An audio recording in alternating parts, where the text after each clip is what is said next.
iQOO 13 को performance 20 बोलना बिल्कुल भी गलत नहीं है। iQOO 13 का सबसे यूनिक फीचर सबसे ज्यादा यूजलेस फीचर है। मतलब iQOO 13 is all about speed यार। थोड़ा अपडेट तो मांग रहा है इसका camera. iQOO as a brand जानी जाती है उसके हाई परफॉर्मेंस स्मार्टफोन्स के लिए। आई स्टिल रिमेंबर iQOO 11 जब आया था तो वो इंडिया का फास्टेस्ट स्मार्टफोन था, क्योंकि वो पहला फोन था इंडिया में with the Snapdragon 8 Gen 2 processor. 2 साल बाद अब आ चुका है iQOO 13 इंडिया में with the Snapdragon 8 Elite chipset, एक ऐसा प्रोसेसर जो लैपटॉप्स तक को पानी पिला दे। लेकिन 2 साल से iQOO का ध्यान परफॉर्मेंस के अलावा बाकी और चीजों पे भी जा रहा है। जैसे iQOO 12 का कैमरा काफी इंप्रेसिव था, लेकिन iQOO 13 में ऐसा क्या है, मोर इंपोर्टेंटली जो है वो काम कैसा कर रहा है, बस यही पता लगाना है इस वीडियो में। नीचे वाले सारे लाइक्स के बटन दबा दो and let's begin.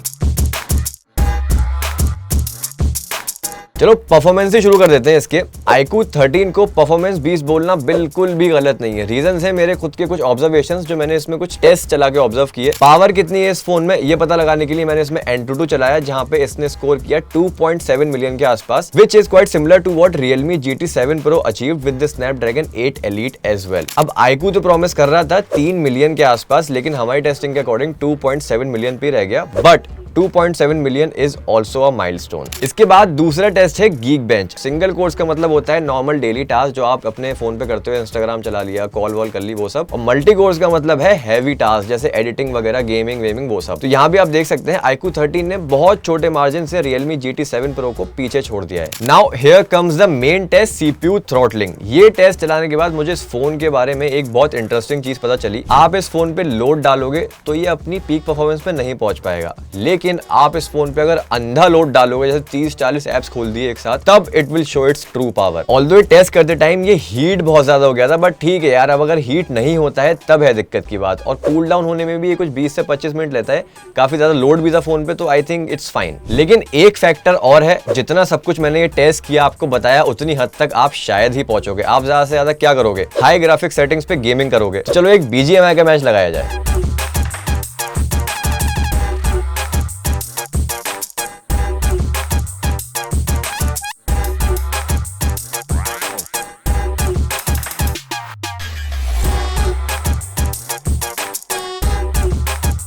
So that was BGMI tested on the iQOO 13। कोई भी ग्लिच नहीं, कोई भी लैग नहीं, ज्यादा हीटिंग वीटिंग भी नहीं। और एक और काफी सही चीज है इस फोन में, रे ट्रेसिंग है इस फोन में। अब ray tracing majorly gaming consoles जैसे PlayStation इन सब में मिलता है आपको, फोन्स में अभी भी काफी बड़ी चीज है ये। तो रे ट्रेसिंग इस फोन को ट्रू गेमिंग स्मार्टफोन बनाता है। हालांकि वो अलग बात है, अभी रे ट्रेसिंग वाले गेम्स फोन के लिए आए नहीं है, बट जब आएंगे तो ये फोन उसके लिए एकदम रेडी होगा। देखो अब सिर्फ परफॉर्मेंस का कुछ होगा नहीं, बढ़िया परफॉर्मेंस के साथ साथ आपको और भी चीजें चाहिए। जैसे इसका कैमरा ले लो, iQOO ने काफी फोकस कराया इसके कैमरा पे, and I had mix feeling about it. इसमें आपको एक 50 मेगापिक्सल का मेन कैमरा सेंसर मिलता है, एक 50 मेगापिक्सल का टेलीफोटो मिलता है विद 2x ऑप्टिकल जूम, और एक 50 मेगापिक्सल का अल्ट्रा वाइड लेंस मिलता है। लास्ट ईयर iQOO 12 में 64 मेगापिक्सल का एक पेरिस्कोप टेलीफोटो सेंसर था, जिसने बहुत बढ़िया काम करा था। 3x ऑप्टिकल जूम के साथ था वो। थोड़ा अपडेट तो मांग रहा है इसका कैमरा। जैसे आप ये पोर्ट्रेट्स देखो, मैंने कुछ क्लिक करे हैं, इसमें एज डिटेक्शन काफी फोटोज में एकदम ऑफ है। इसके अलावा light management is also one thing that this phone is struggling with low light photos में स्पेशली। जैसे आप ये फोटोज देख लो, इसमें लाइट देखो कितना ज्यादा ब्लीड हो रही है।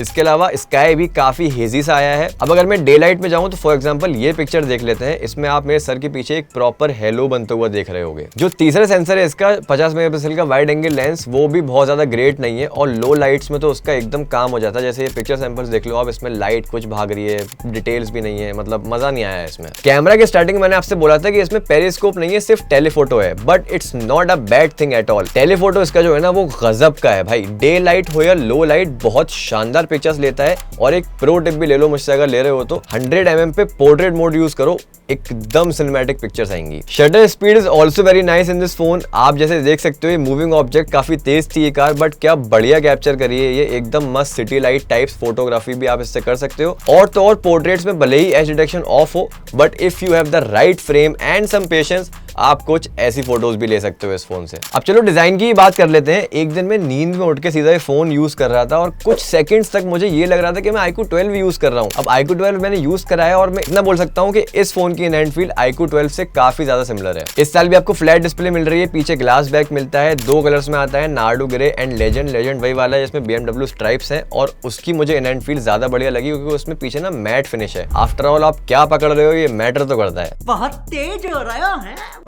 देखो डिजाइन में ज्यादा कुछ चेंजेस है नहीं, पीछे भी एकदम सिमिलर है, बस हाँ कैमरा मॉड्यूल में एक ऑरा लाइट जरूर ऐड कर दी है। इसके अलावा एक फैंसी चेंज और है, iQOO 13 का सबसे यूनिक फीचर, सबसे ज्यादा यूजलेस फीचर है। मैं बात कर रहा हूँ ये कैमरा मॉड्यूल के आसपास RGB लाइट्स की, जो iQOO 13 में डायनेमिक लाइट्स के नाम से हैं। काम इसका मुझे ऐसा कुछ लगा नहीं, अलर्ट्स और नोटिफिकेशंस के लिए मेरी टोन ही काफी है, but a very rare case, मान लो आपका फोन उल्टा रखा है, साइलेंट पे है और रूम में अंधेरा भी है, बट स्टिल अगर ये RGB लाइट्स नहीं होंगी मुझे पता लग जाएगा मेरे फोन में नोटिफिकेशन आया है। क्योंकि आजकल फोन्स में वाइब्रेशन इतना स्ट्रॉन्ग है, मैं लिटरली बता रहा हूँ, मैंने अपना फोन कब से रिंग पे डाला ही नहीं है, तो vibration is just enough for me. ये RGB लाइट्स वगैरह नहीं चाहिए भाई। इसकी प्लेसमेंट भले ही कैमरा के पास है, बट कैमरा से इसका लेने देना कोई भी नहीं है। काफी लोग इसको कैमरा ऐप में ढूंढ रहे थे, बट वहां पे नहीं है। ये सेटिंग्स में आपको मिल जाएगा डायनेमिक लाइट्स नाम से। प्रोटेक्शन की जहां तक बात है तो आपको इसमें IP69 रेटिंग मिल रही है, तो मतलब आपका फोन वाटर और डस्ट से एकदम बढ़िया बचा रहेगा। लेकिन आपको इसमें बैक ग्लास में कोई भी प्रोटेक्शन नहीं मिल रहा है, तो गलती से भी गिरा मत देना भाई इसे। बस अब डिजाइन के हिसाब से इन हैंड फील एकदम ठीक है, लास्ट ईयर जैसे कि डिस्प्ले बेजल्स हैं। ग्रिप थोड़ी कम ग्रिपी है, बट ठीक है, कौन सा बैठ के मुझे इससे तलवारबाजी करनी है। अब इसकी डिस्प्ले भले ही कम ब्राइट हो, बट प्योर लग्जरी डिस्प्ले है। लग्जरी वर्ड जुड़ा है कंफर्ट से, and this display is indeed very comfortable to your eyes. iQOO इस डिस्प्ले को बोल रहा है अल्ट्रा आई केयर डिस्प्ले, क्योंकि ये बनी है एक पोलराइज्ड शीट के साथ, जो इसमें एक वार्म टोन डाल देती है। अब वार्म कलर आपकी आंखों को चुभता नहीं है, तो लग्जरी माय फ्रेंड्स। बट इसका एक ड्रॉबैक भी है, वार्म टोन आ जाती है, इससे थोड़ा सा ब्राइटनेस कम हो जाती है। अब इंडोर्स तो एकदम बढ़िया है, बट आप अगर बाहर सनलाइट में लेके जाओगे फोन, थोड़ा सा कम डार्क लगेगा वहाँ पे। बाकी सब चंगा है। 2K 144 हर्ट्ज डिस्प्ले है, तो responsiveness and sharpness on the top. अब बढ़िया डिस्प्ले यार, बढ़िया बैटरी भी मांगता है, तो इसका प्रबंध 6000 mAh की बैटरी के थ्रू किया गया है। And what's even more interesting कि ये इतनी बड़ी बैटरी 0 to 100% चार्ज होने में 40 मिनट भी नहीं लेती है, उसके अंडर हो जाती है। मतलब iQOO 13 is all about speed यार। बाकी अब बैटरी इसमें खर्च कैसे होती है, तो उसको कुछ ऐसे डिफाइन कर लो कि एक PUBG का 30 मिनट चिकन डिनर वाला मैच कुछ 4 से 5% बैटरी ले लेता है, जो ठीक ही नंबर है। तो फाइनली iQOO 13 फोन है कैसा, लिया जाए या नहीं। कॉम्पिटिशन में है Realme GT7 Pro, तो वो प्रेफर करें या ये, लेट्स टॉक। देखो iQOO 13 एज अ स्मार्टफोन मुझे बहुत पसंद आया। True performance phone no doubt, with some additional feature that you will never mind. But सारी चीज अटकती है आके मनी भाई पे। अभी ये वीडियो का टाइम इसका प्राइस अनाउंस नहीं हुआ है, जैसे ही हो जाएगा मैं नीचे कमेंट्स में पिन कर दूंगा इसका प्राइस। और मैं कुछ एक्सपेक्ट कर रहा हूँ कि ये 60,000 के आसपास लॉन्च होगा, same as the Realme GT7 Pro। अब Realme ने अगर चतुराई दिखा दी और इसके लॉन्च के टाइम पे GT7 Pro का प्राइस ड्रॉप कर दिया, तो आई थिंक वो ज्यादा वैल्यू फॉर मनी है। बट अगर ऐसा नहीं करा तो iQOO 13 is surely a more powerful smartphone. But और चीजें कैसी होंगी इन दोनों फोन्स में, इसके लिए बने रहिए, क्योंकि एक दो दिन में हम लोग iQOO 13 versus Realme GT7 Pro comparison लेके आ रहे हैं। तो मतलब पिक्चर अभी बाकी है मेरे दोस्त।